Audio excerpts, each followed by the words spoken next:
Hello guys, so this video is going to be about the intermittent fasting and the lose weight journey that I'm about to focus more on for this year. And for some of you that want to join me, some of you know that I've been trying to lose weight for years. I've done this years back before I started doing videos, and I saw you guys the before and after pictures. A lot of you saw that and you are impressed. If you want to see it here, let me know. So that journey that I was doing, each time I try to go back there, it's just difficult because that time I used to have my shop. So the main thing that why I lose weight was the fact that I was on the shop for the most part. Let me leave the hair and focus. Excuse me guys, because I am a hairdresser and also I sell the wigs. So when I'm in the videos, I'm always just like, but okay. So what was I'm saying? I was doing hair in the salon. I used to have a shop then, small salon, you know, small, nice, cute shop. But I couldn't continue because of the children were younger then, and it was hard to have somebody to look after them on Saturday. So I decided to close it till after they grown older, which they are now because they are 16 and 15 now. But yeah, so then I remember, and that's the reality which I know for years now, that I used to be there and I never used to eat. I used to do intermittent fasting by force because I'll go to the shop, I'll make a green smoothie or just take a little bit of nuts or one apple and banana with me. And I'll go to the shop without eating breakfast until lunchtime. And I'll have that for lunch. And I'll continue until I close the shop. And when I come home, I'll eat. So it's just basically intermittent fasting. But I've been listening into videos and learning about intermittent fasting for years now. I know that it has really good health benefit for you. And also it can make you lose weight at the same time. Who doesn't want that? Both two in one are good. So then I started to try my best to do the intermittent fasting on my own at home. Oh my God, it's so difficult, guys. Yeah, or between the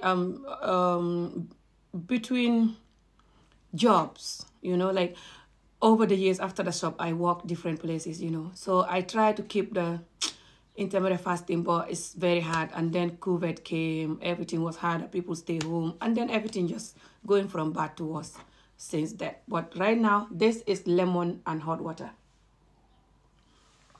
So what I'm doing right now is sometimes I'll wake up and I'll drink lemon and hot water in the morning, and I'll do that for like a week or so. And then I'll go back to moringa and hot water, and sometimes just hot water alone with nothing, and give my body break from the herbs and too much healthy stuff. Even though I'm healthy, but I'm not too much healthy, but I am healthy. Not just it shows in your skin, it shows in your body, and you know, so it's really good. I advise you guys, if you want to lose weight, try to eat healthy food, but also try to do intermittent fasting. So the other thing that I've been doing since I came back from Gambia is that I was in Gambia for a whole 1 month, and I was eating rice every single day.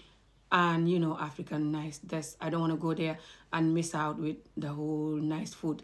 Although I was meant to stay there for 2 weeks, but I ended up staying there for 1 whole month.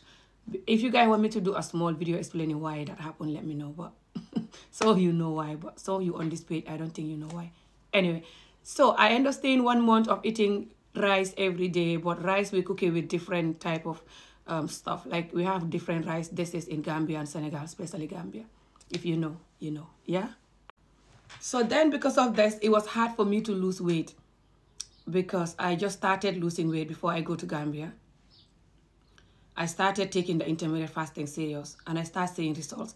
And then I went, and then I ate for 1 month, and I came back, and I was fighting myself to not eat rice all the time. I came back, and I was not eating rice all the time. Luckily, my children don't bother about rice all the time. They hardly ever will ask you, Mom, why do we not have rice? They just hardly ever will think of that word and say that to you, which is good. But they enjoy like nice rice, of course, the basic normal dishes that some of the European children like. Things like saucy ganar / chicken yasa. Sorry, my son was calling me. So what I do now is I do intermittent fasting. Look up intermittent fasting. It's extremely good for your health. I'm going to put the name up here. But also, it's good for you looking young and beautiful, like I said, and you will lose weight. So what I do now is, when I wake up, I don't eat. I drink like something hot, like I said, with no sugar, no nothing, something healthy and hot. Like today I'm having lemon water. This whole week I'll have lemon water. Half a lemon, squeeze it, and add water until it's full, no sugar, nothing, and just drink. And sometimes I do moringa hot water, and sometimes I do hibiscus with hot water. Again, they don't have no sugar or nothing, any of this one, or some any of these things that you use. By the way, I sell the moringa and the hibiscus. If you want, contact me. But you can buy anywhere else if you want. Just try it, please. It's really good for you.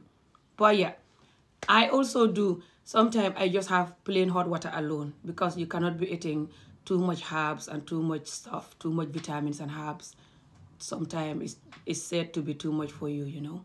But anyway, sometimes I give my body break and just stay a whole week that without any of this. Or sometimes 2-3 weeks even without getting up and drinking any of them, you know. But for the most part, I'll have baobab also, like in the evening when I'm hungry and I don't want to eat, because I already have a meal, but the meal was not that heavy. I'm hungry now and I don't want to eat. I'll have some baobab here and put some hot water and then put 1 tablespoon of honey, or sometimes 2. And you drink that in the evening.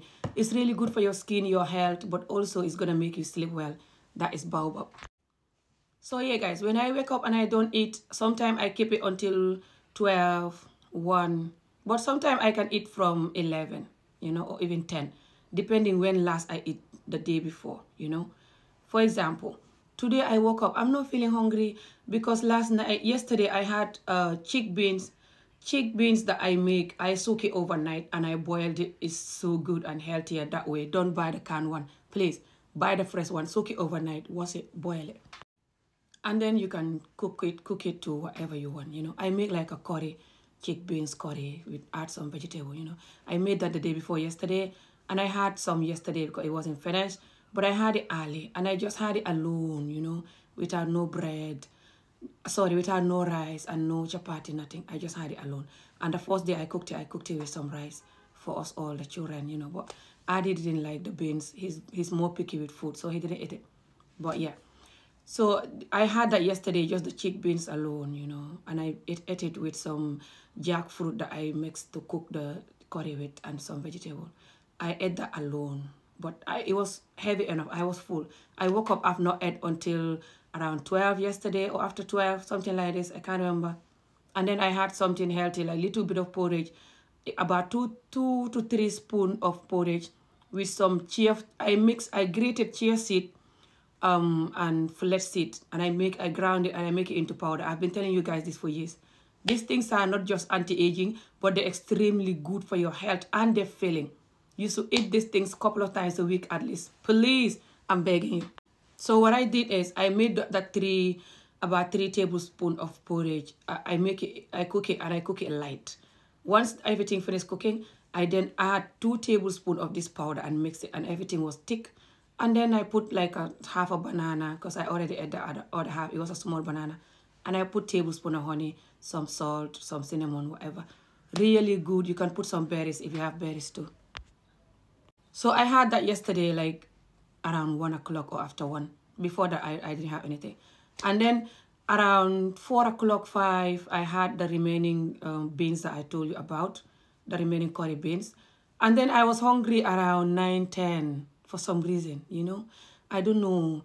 Not like hungry, but I was craving for food. But I didn't want to eat anything that is not healthy, even though we don't have so much unhealthy stuff in the house. I tried to avoid buying a lot of them, but I was like, I don't want to eat sugary stuff or something bad.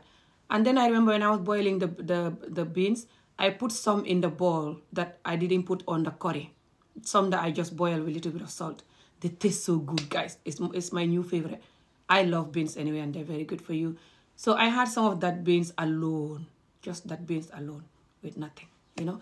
I had that, so I'm not waking up hungry. Today, I think I'm going to be able to keep my intermittent fasting until 3, 4, if I can. Yeah, or even 5.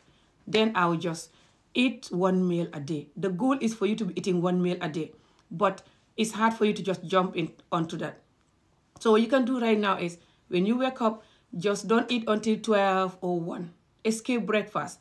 Recite about this. It's very good for you guys. But if you have some health condition, I don't advise you to do this. But if you know you're fit enough, try it. Fasting is very good, and Ramadan is coming anyway. We're gonna fast. So it's good that we learn how to fast now before Ramadan. So yeah, guys, just wanted to talk about this healthy / lose weight tip for any of you that is interested. But otherwise, Good luck for all of you, and